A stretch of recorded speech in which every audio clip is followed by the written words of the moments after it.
Welcome to Reckless Paradise, everybody. I am your host, Marissa, and I'm here with my co-host, Dystro. Say hi. Hello, everyone. Happy Thursday, everybody.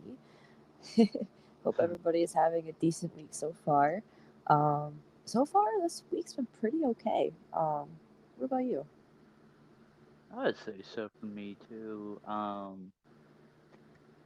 Uh, there's some stuff that has happened, but you know what? It's better safe for another shoot the shit episode next month. But I'm alright. I'm doing okay. I'm just going trying to get some things in motion right now.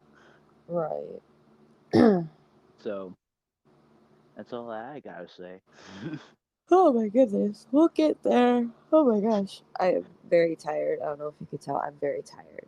Um, been a busy day today, but honestly, this month so far is actually going a lot better than January, I can tell you that. So far, anyways. Right. I mean, a lot of bills coming up, but I mean, hey, it's life. That's life. Yeah. Yeah, a lot of bills. But, anyways, hope everybody else is having a decent month so far. Hope everybody's hanging in there. Spring's just around the corner, so just make it through this month, and hopefully March will be a lot better weather-wise. I mean, we got 50s coming this weekend, so I think we've got 30s coming. Like, well, it's supposed to go down to 30 tonight, and then we're supposed to get mid to high 60s, and then going up into like low 70s towards the weekend. yeah, we're So, supposed to finally get a warm up into the 50s. So that's actually kind of crazy. They're saying that's crazy for the first week of February. That's crazy that we're getting that warmth because usually that doesn't come till the second half. But hey, I'll take it. right. So thank y'all for joining us tonight. We hope you enjoy the episode. Before we get into the episode, we do have one quick little tribute we have to pay. Unfortunately, earlier on this week, country legend, um, man, I'm actually getting kind of choked up thinking about this. Toby Keith passed away. Yeah, at age 62. Yes, unfortunately, he got diagnosed with stomach cancer about 2 years ago, and I guess that's ultimately what killed him. Yeah. It was due to some complications in his stomach that ended up making him pass away. Uh, I saw an acceptance speech that he did at one of the CMT Music Awards one year, or was probably previous, but um, he, he was like just very high spirits and all that stuff, and like, thank you to the crew and all of this stuff, and uh, I mean, from what you've seen in the pictures, if you have seen him, uh, he did not look good at He didn't all. look very well, no. Um, but I mean, hey, it's like we're losing some very good important people within like the last 3 years here.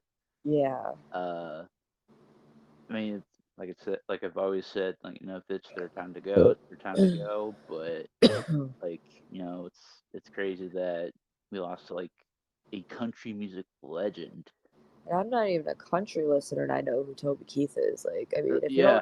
if you don't know the song Red Solo Cup, I mean, Yep. Uh. that and he was on TNA back in the day. Oh yeah, the very first pay per view. Yes, I do remember that. Uh. Jeff It's Jarrett fucking was an ass. it was funny because I had just watched that episode not too long ago, and I was like, damn. I was like, I know we gotta talk about Toby Keith. Like I was like, damn. Fucking, my God, Jeff Jarrett was an asshole there. He fucking cut off his performance. He's like, oh, hell no, we're not doing this shit. I love the moment he's like, hey Toby, how you like me now? And he gets in the ring and fucking kicks his ass after. But TNA and WWE had pay their respects and all that stuff too, and yeah, it's like man, it's like Off to a hot start, 2024. yeah, and we got 10 more months of this. Ugh. So it's like, Yikes. it's And like, then you add all the people that I personally know that passed away last month. Like, oh yeah. my. But God bless Toby Keith. God bless his family. Will, uh, we will miss you. Uh, Yes, we will. but okay. Back to your regularly Which scheduled programming. and back to the regularly scheduled program. So this is another breakdown episode. We decided to do this one kind of on the fly, super out of the blue. Haven't done anything Pink Floyd related on our own time in almost a year now. Let's talk about the "Wish You Were Here" album from 19. I think it's 1975. I think that's when it came out. Um, I have the matching sweatsuit, both the hoodie and the sweatpants together. I bought it last spring when I was going through my little Pink Floyd phase. Phase. And my God, it's like the comfiest sweatsuit I've ever purchased. It's $40, but it's so like good quality. And I'm a pretty big Pink Floyd fan. I love "Wish You Were Here." It's spoiler. It's actually my favorite Pink Floyd album to date. I like it over The Wall, which is hard for me to say because I love The Wall. But I like this album over any other Pink Floyd album I've heard so far. And this is a pretty short album. It's 5 tracks. I should say it's short in terms of how many tracks there are. Some of these tracks are Mhm, quite long in length. mhm. Yeah, I was telling my my mom about this, and I was like, it's like I don't know how we were gonna do the scale uh for these because since it's 5 songs. Well, you just do the same thing you'd usually do. Rank every song on a scale from 1 to 10. Then you take all those totals, you add them up and divide them by 5, and then you get your average. Hmm. So, like, if you got like 80, 80, 100, 80, 100, that you add those up, whatever you get for that total, you divide that total by 5 because there's 5 songs. Right. That's all you do. Ugh.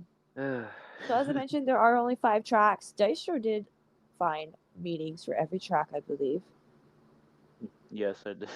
And what I'm going to tell y'all right now is Pink Floyd songs are by far probably the easiest freaking band to look for song meanings for because there are so many Pink Floyd fans out there. There's so many songs, and 90% of them have a deep meaning to them. Whether Mhm. it's band related or something about life or something about politics for that matter, they do get political in some songs. Um, it's crazy the way they make their music, and honestly, I vibe with it. So let's jump into this head first, starting with track number 1, "Shine On, You Crazy Diamond," parts 1 through 5. I mean, this is probably one of the longer songs, obviously. Right. I mean, it's really good though, either way. But I do find a slight difference between parts 1 through 5 and then parts 6 through 9. I do find a slight difference. Yeah. I actually written that down too when we get to uh The other part. the other part. Yeah. But like some people had said, like it's kind of like a biological song about Sid. Oh yes, Sid Barrett, because he had departed due to mental Uh, health issues. because it's like it was like written with love, respect, and honesty towards Sid. Yeah. Like I think a lot of people actually said like this whole album as a whole is kind of like a love letter to Sid. Yes. I believe I remember reading that too when I looked into this album when I took a listen to it for the first time. For context, ladies and gentlemen, Sid Barrett was one of the original founding members of Pink Floyd, and he had ended up departing. Oh God, I'd have to say late 60s, early 70s. He had departed from Pink Floyd pretty early on, due to mental health issues that were drastically increasing at this rate. He drastically changed in appearance after so many years. He had put on a lot of weight, looked physically sick, very pale, had lost his hair. I think he shaved his head. He literally looked mentally insane after he stepped Right. away from Pink Floyd. It was crazy. Remember I sent you the picture? Yeah, you sent me the before and like after. That is crazy. Um, huge drastic change between like when he was, very very normal to where he became Yeah, in that picture. it's scary. I mean, it's happened to a lot of people. Like they'll just go insane, or they'll just go off the face of the earth, and they'll just drastically change. Yeah. It's happened to a lot of people. So in a way, I'm kind of glad that Pink Floyd never had any hard feelings towards Sid Barrett. They always wished the best for him and stuff like that, which is good. So I do agree with you here. This whole album kind of is like a love note or paying respects to Sid, and I could definitely see that with the opening track here. Yeah. Uh, Now So was to that pretty much the meaning that you found? yeah, I found that, but like when we get to "Wish You Were Here," a little bit later on, like there was like a whole like different there was a whole general comment that I saw, and I had to bookmark it, but we'll get to that when we get to it. uh, but how do we? It's like how am I gonna rank this? Well, um, I'm just being honest. I give it a 9 out of 10 because there is a slight difference with this half compared to Then the the other second half half, of yeah. Shine On You Crazy Diamond. There is a slight difference I find. I find the second half a little more dramatic. I don't know what it is. Like I can't really put my finger on it. I actually wrote that in the second half. Oh my, we think Uh, alike. I swear. because I mean we'll get to it, but I think it's got more layers onto it than the first one. It's got more, I guess, if you want to put it in terms of like sound design, I guess, like more drama to it. Yeah.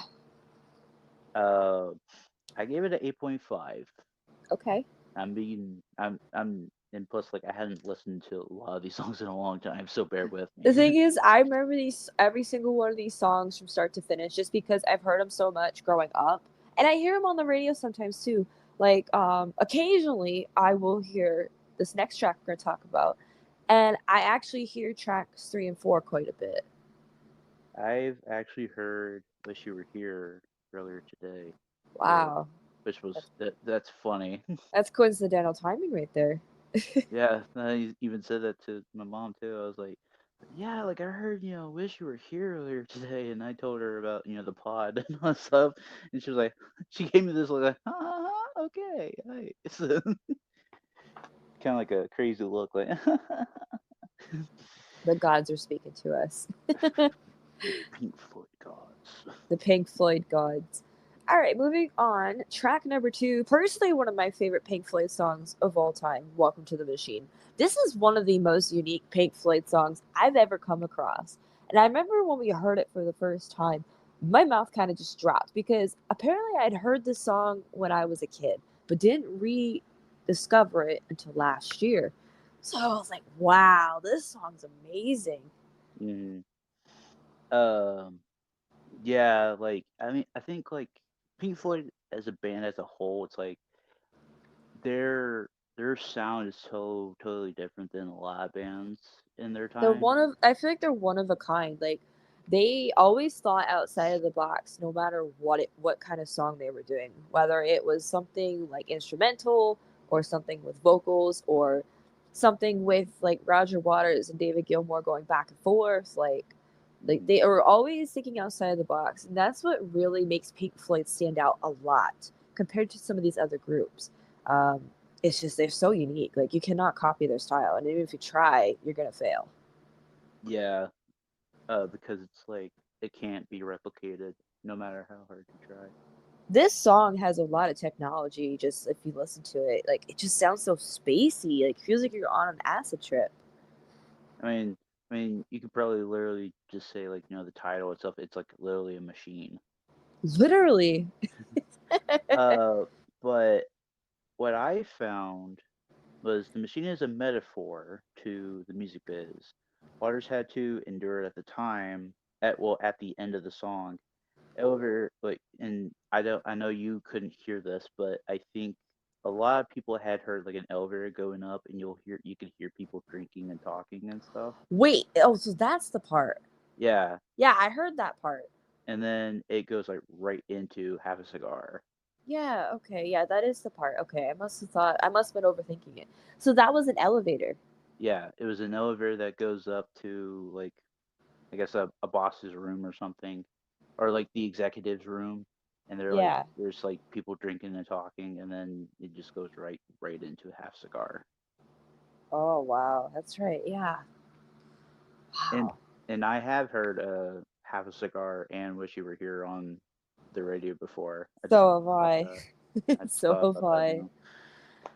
I thought that was kind of interesting that it was like an interlude into the next song. It's kind of creepy. Like, it's kind of like, not, I shouldn't say creepy. It's kind of like unique, like very unique. Like, I don't even know how to put it in words. Like, that's how cool it is. Like, having It, that little interlude. it's like when we listened to the Hole the Wall album. It was Mm. like when we first started out, it was like, like we heard people talking, but then when we got towards the end of the album, you heard people talking, and it goes like right back into the first song again. So it It's was like like a a loop. big loop, and It it's was a big, actually huge fucking loop. badass. Like, hats off to Pink Floyd for that. For fucking real. Right. Um. 10 out of 10 song for me here. Yeah. I'm gonna give it a 10 out of 10 here. Hell yeah. Okay. Okay. Moving on to the third track of this album, Have a Cigar, one of Pink Floyd's better known songs from this album. Um, I hear this one quite a bit actually. I do Haven't too. haven't heard it actually in a couple weeks, I should say, but I do like this song a lot. It's like I mean, it's like one of the best Pink Floyd songs of all time. Like for any, even like a basic Pink Floyd fan should know this song. Hmm. Um. It was funny. Like I know there's a little sidebar here, but several years ago, I had a deck of cards that had every single Pink Floyd album cover on it.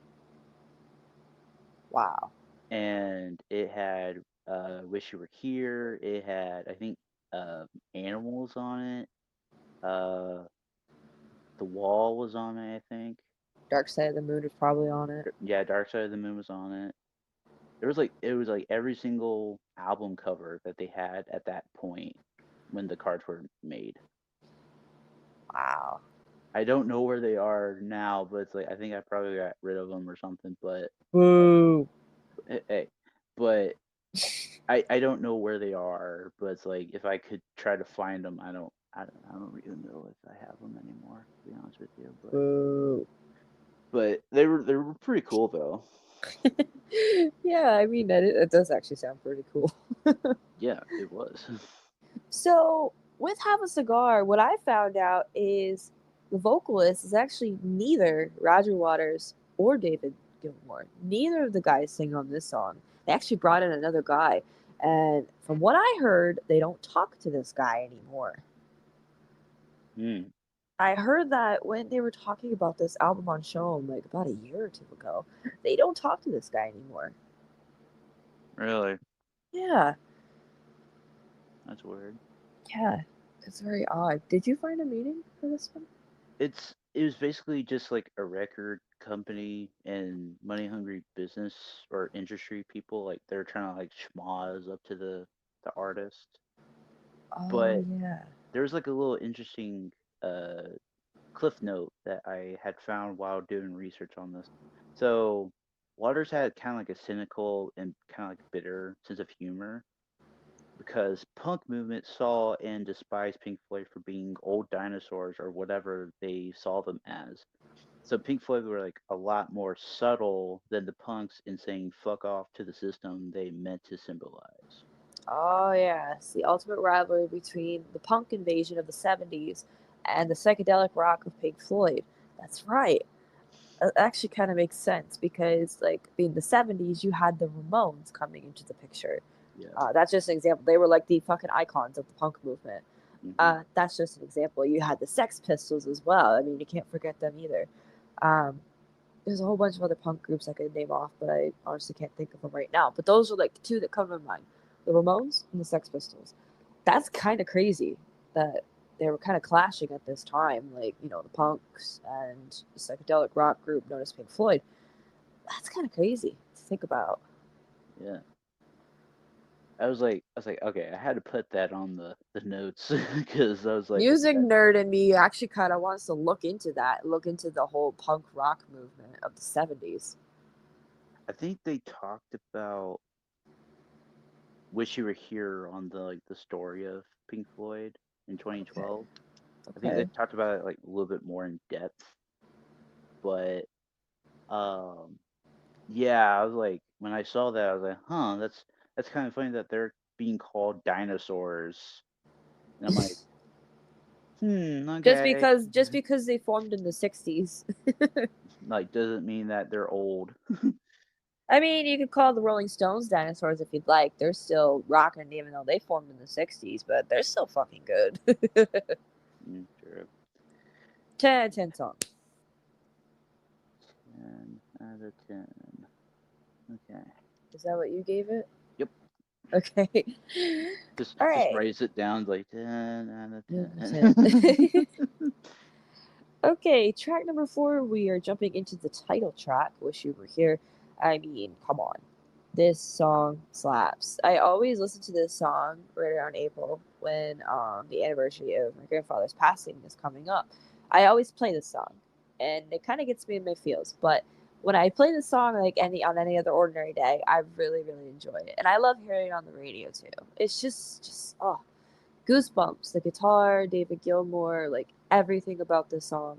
Oh, just one of my favorites. Yeah. It's like it was basically written for Sid as Yeah, well. yeah, I mean, like I said at the top of the thing, like this whole album was kind of written as like a love letter to Sid, and basically kind of like it was like a love letter to the group as well. yeah. Because it's like like Shine You Crazy Diamonds, like yeah, it's a biological song about Sid, but when you go to Welcome to the Machine, it's like like that's how they got into the biz, and like Waters had to endure some of that stuff. And then Have a Cigar, it's like like the record company people and the money hungry industry people, like they're trying to schmoz up to the band, being like, hey, like we want you to have this product and this product. It's like we'll make you a whole bunch of money, when it's like they just want to be themselves. They just want to be themselves and make their music. Yeah. And then Wish You Were Here, it's like it's like I said, it's written for Sid. Man, we wish you were here, Sid. Like that kind of thing. Yeah, but it's like we can all relate to the song in one way or another. Yeah, Because like you said, like with your grandpa, your papa passing away and all that stuff. And it's like there was something I saw. Um, what was it? Oh, so this general comment was on song meanings, by the way. It's said by the living members of Pink Floyd in the movie slash documentary, the story of Wish You Were Here. This album is not just about Sid, their former member. It's the album is also about and criticizes the phonographic industry. So like two people making a deal and one of them gets burned. yeah. So and like it's like I kind of like when some bands kind of like hit the nail on the coffin on certain things. That Uh, just clicked in my brain. That it all makes sense now. The fucking album cover. It's two guys shaking hands. One mhm, guy is on fire. one getting burned. Yeah. Oh my god, I love this. I love music. It all It makes sense. yeah. Um, but it's like I like what Pink Floyd has brought to the table with this album. Because it's like it's very symbolic, Very. and like it's like with the wall, it's like it was very symbolic from start to finish. Because it's like it talks about Pink's life as like a small child going into adulthood, and all this stuff. But then it's like when you think about this album, it's like you gotta be thinking about Sid, Oh yeah, absolutely. because it's like like he started the band with Yeah, he's one of the founding members with Roger. yeah, so it's like you cannot think about him when you hear Absolutely. the song. Uh, I gave it a 10 out of 10. Me too. Like, I mean, if you don't give the song a 10 out of 10, something is wrong. Something is wrong with your brain, my boy. So moving on to the closing track, we have parts 6 through 9 of "Shine On You Crazy Diamond." Like I said, there is a slight difference with this half compared to the first half, and Mhm. I actually prefer this half. I don't know what it is. Like, it just seems more like it seems more powerful. Maybe it's just because it's at the end. Got to like crescendo to a high note. Yeah, like it fits. It fits. They started the album with "Shine On You Crazy Diamond," they end it with "Shine On You Crazy Diamond." Like, I think it's like very touching. Yeah. Um, it's like I wonder how they came up with the the song for "Shine You Crazy Diamond." Because it's like, yeah, it's like, like I said, it's about Sid, but it's like I wonder if it was like they called him Crazy Diamond, or it's like, If it's something just a like, metaphor yeah, or like it could have been a metaphor. You just never know. I literally put same as parts as like, 1 through 5, but I put there's more layers thrown into it, yeah. like more musical layers, if I can clarify. But it's like it's like I've said, like with every Pink Floyd album that we've either like talked about, or we watched, like, the Pink Floyd The Wall movie and all that stuff. It's a very roller coaster ride from start to finish. It really is. Like if you were to go and listen to this album or even Dark Side of the Moon, I'm gonna pick on those two albums just for right now. Yeah. Because I did this myself. I listened Hmm. to these albums from start to finish with my eyes closed. Hmm. In a dark room, eyes closed. It was like early spring. It was like really wet outside, very dark and rainy and stuff. So I sat in my room for about an hour. So it took an hour of my time. It was like 2 days out of the week. I took an hour out of my time and sat and listened to those two albums with my eyes closed the whole time. You want to talk about an experience? And I was sober. Like I don't do anything. I don't do drugs or anything like that. I was sober. And let me tell you, it was such an experience. I actually would love to do it again, to be honest. It's like and I had taken time out of my day to listen to these albums as well. I remember I was like on your ass about like, you need to listen to these albums now. They are life changing. And they really are. uh it's like because it's like when you think about, like, Pink Floyd, you gotta think about, Dark Side of the Moon or The Wall or Wish You Were Here. But like it's like those three albums, I think, like they defined Pink Floyd as a band. I think, Absolutely. because like I I believe, I could correct me if I'm wrong, but I think those three albums could be like their best selling albums. I think, like, Dark Side of the Moon, obviously, but The Wall and Wish You Were Here. It's like I don't know if they're like very very like certified like gold or platinum or anything, but it's like they've got to have a lot of sales on those. I'm sure of it. I mean, obviously, Dark Side of the Moon does. Like, that's one of the best selling Well, albums of all yeah. time. But I'm sure these other ones do too. Like, I am 90% sure, especially The Wall, Hmm. considering the movie Uh, came out, which kind of put The Wall back on the map, back in the charts.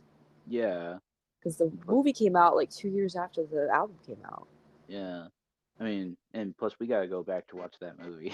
We We do. need We to. we've been talking about it. I was telling my dad about it. So I'm like, man, I gotta go watch that movie again before they get rid of it on YouTube.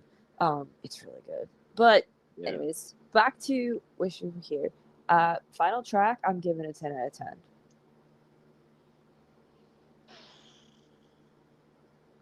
I'm just contemplating here. Um, hmm. I'm gonna give it a 10. Yes, I will Okay. give it a 10. Just, just I can just see right now, just like the box of gloves just raising up No, this is a chill episode. I honestly love this album. There's nothing bad to say about it at all from start to finish. It's one of the easier albums to do, to be honest. It's only 5 tracks. yeah. Um, so now that we've done each track, one by one, we are going to rank this album overall on a scale from 0 to 100. I already did my math. It actually ties with an album we did last year Nice. as the high one of my highest ranked albums of all time right now. I just have to do my mouth real quick.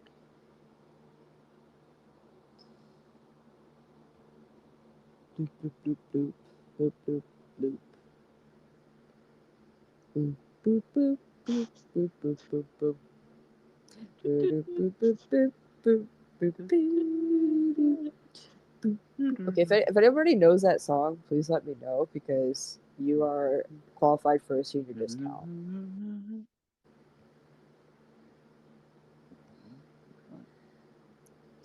So while Mr. Dystro over here does his math, I'm gonna just wrap up my discussion about this album. So I gave this a 98 on the dot. It would have been a 10 out of 10 if I would have gave the first track a 10 out of 10. All the tracks on here were 10 out of 10 except for the opening track. So this is kind of one of my higher ranked albums, mainly because I mean it is a good album from start to finish. I'm just brutally honest with some tracks, which I mean that's fine. You're supposed to be brutally honest when you give these. It's kind of like an album review. Um, I love this album from start to finish. It's definitely up there with one of my favorite albums of all time. Um, I'm way overdue to go back and re-listen to this album again. Um, let alone any Pink Floyd album for that matter. I need to go back and re-listen to some, and there's still some I need to listen to, like A Momentary Lapse in Reason, which I heard that album's not the greatest, but I mean, to each their own. And then someone told me I need to go back and listen to some stuff from the early days, from the 60s when they still had Sid Barrett.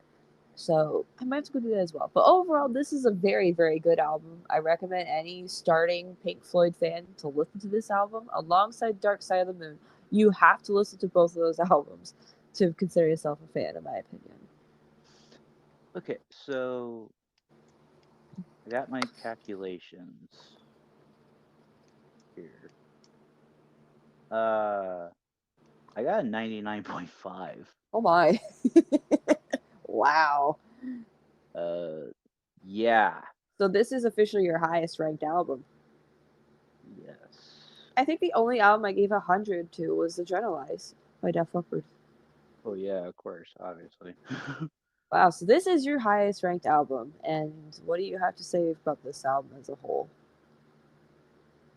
um, hmm, good question. I think okay, as a a viewer and a consumer of music, um, if I had to like, like if I wanted to like listen to this album again, I probably would. Um, but it's like sometimes like you just gotta be in that mood kind of like listen to Pink Floyd sometimes. Like Shine On You, Crazy Diamond Parts 1 through 5 is like, yeah, it's not the best, but it's not the worst. It's very still a very good song, but the rest, like the four other tracks on it, it's like it kind of just makes it feel kind of like less than sort of. But like Shine On You, Crazy Diamonds Part 6 through 9, it's like okay, like it kind of makes the first 5 parts mean something. Uh, I couldn't imagine like how long it would have been like if they just did all 9 parts on one track. Dear God. Like it'd be It'd be close like a to half an hour. yeah. I think it would have been maybe close to like 40 minutes maybe. Uh, but I mean Welcome to the Machine, Have a Cigar, and Wish You Were Here, all top tracks on that album too. Like I think they could have probably just done 3 tracks and it would have just been like an LP. I mean, it could have been an EP if it would have been, but I'm glad that kind of tributed to Sid Barrett, which is a nice touch, because you gotta pay respect to a fallen member, um, and it's like it, it's kind of hard to explain to be honest with you, but I mean overall it's like yes, it's my highest album, but like probably nothing will probably ever beat it at this point. I would be very shocked if it would be something like this at this point. Uh, but we shall see in We the shall future. see. So that wraps up the breakdown of Pink Floyd's "Wish You Were Here." We hope you enjoyed. What is your favorite track from this album, guys? Let us know on social media or in the comments. I really would like to hear from you guys. Honestly, one of the best albums of all time. Hmm. So, our next episode, which is Sunday the 11th, which is Super Bowl Sunday, by the way, for you fucking football nerds out there, it is Shoot the Shit. Shoot the Shit episode 16 will be coming out on that date, so you will not want to miss that. A lot was talked about, and I say that because we actually pre-recorded this episode Yeah. um, for future reference. So a lot has happened in the last month, and I could definitely say that from the heart. I got sick with COVID, and I talked all about it. Dystro talked about some wrestling stuff because he went to a wrestling show not too long back, and we talked about a little bit else, everything else in between. Yep. That was. It was like, I guess, like a good. It was a good episode to like just everything out. Yeah. Yeah, that's usually what we do on this show. So you will not want to miss that this Sunday. Be sure to tune in. Also, Daisha has tonight's song of the night. What is tonight's song of the night actually? So since it's a Pink Floyd episode, it's like, you know what? I'm gonna actually pay tribute to Toby Keith tonight. I am going to do. I think it's called Beer for My Horses. Let me see. Yeah, it's called Beer for My Horses. Yeah. Yes, it is, and it says featuring Willie Nelson. Is that Yep. correct? Yeah, that's Willie Nelson. Yep. Wow, Uh, that's cool. and plus that is an actual movie called Beer for My Horses too. Uh, and it's like, you know what? It's like, you know what? Fuck it. I'm just gonna pay tribute to Toby Keith tonight. Beer for My Horses. Well, there you go. Beer for My Horses by Toby Keith, also featuring Willie Nelson. That is tonight's song of the night. There is a music video for this, so if you guys would like to go ahead and check it out and pay your respects to Toby Keith, be sure to click on the link in the top right hand corner. It will pop up at the end of the episode. Go ahead and take a listen and watch the video. You will not be disappointed. Mm, God bless to Toby Toby Keith. Keith. God bless him, man. Yeah. Uh, man. Anyways, if you guys stuck around to the very end, we greatly appreciate your support. As usual, be sure to go on ahead and follow us on social media by clicking on the link in the description below, which will take you to Linktree. We have Instagram, TikTok, Reddit, and Twitter. So be sure to go on ahead and follow us there to keep up to date with the show, as well as that community tab on our YouTube page. You go to the channel, you click on the community tab, and all of our updates will be there as well. I posted all my updates there when I was sick, when I had COVID, to let everybody know if I was going to make it to the episodes or not. I ended up missing 2 episodes. So it's very important to keep up to date with us there as well, because I do post a lot of updates there. Hmm. Also, Dystro's YouTube channel is there as well, where he posts gaming content weekly. And me and our good friend Ken's are in there sometimes too. We've done a lot of funny things in the past week or so. The original goal was to get you to 1,200 subscribers by Valentine's Day, but I'm thinking about pushing that back to the end of February. Fine by me. End of February, 1,200 subscribers. Dystro's YouTube channel. Let's make it happen. Go on ahead and subscribe to his channel. Share his stuff around. Show him some love.